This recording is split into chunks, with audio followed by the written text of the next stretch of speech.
Posibleng sa susunod na linggo pa mailalabas ng Commission on Higher Education ang listahan ng mga universidad at kolehiyong papayagan nilang magtaas ng matrikula. Pagtitiyak ng CHED, 3 hanggang 4% lang ang inaprubahan nilang tuition increase. Balitang hatid ni Sherry Ann Torres. Taon-taon problema ng maraming private school sa Pilipinas ang bumabagsak na bilang ng kanilang mga enrollee. Marami kasi sa mga estudyante sa mga public school lumilipat kung saan mas mura ang matrikula.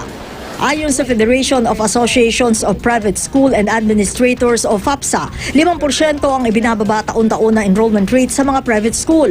1 hanggang 2 eskwelahan din ang nagsasara.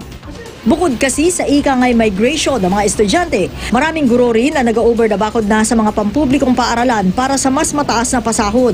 Kaya para sana maitaas kahit papano ang sweldo ng mga guro, nagtataas na matrikula ang ilang private schools.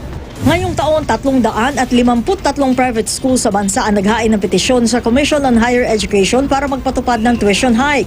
Ilang linggo bago ang pasukan. Hindi pa inilalabas ang listahan ng mga universidad at kolehiyong papayagang mag-tuition hike. Naging abala raw kasi ang kagawaran para sa kanilang ika-20 anibersaryong. Ayon sa CHED, posibleng sa susunod na linggo pa nila ito mailalabas. We are consolidating it para when we release it, it's a complete picture. It will depend on how they justified their position. Pinaka-major dyan is the adjustment sa salary levels ng and benefits sa mga faculty and non-academic personnel. Pagtitiyak naman ng CHED, 3 to 4% lang ang inaprubahan nilang tuition increase para hindi masyadong mabigat sa bulsa.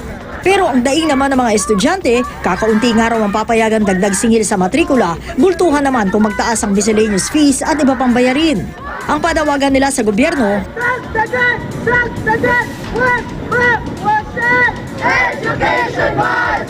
sagot naman dito na Executive Secretary Paquito Ochoa Jr. The budget for SUCs in 2014 is 60.4% higher than in 2010.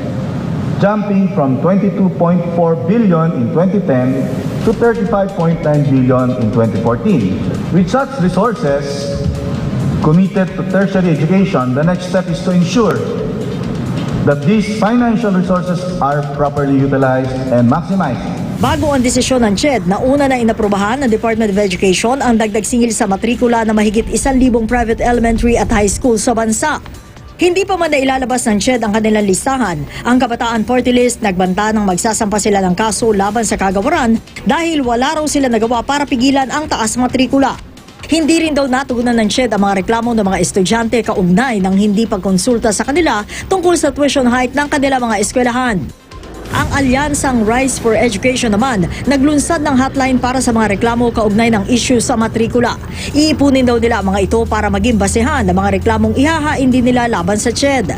Para maproteksyonan naman ang interes ng mga magulang at estudyante, naghain ang Akbayan Party List ng panukalang nagsusulong ng karapatan ng mga estudyante at magulang. Kabilang narito ang karapatan nilang mapakinggan kaugnay ng issue sa matrikula at iba pang bayarin sa eskwelahan. Sherry Ann Torres, GMA News.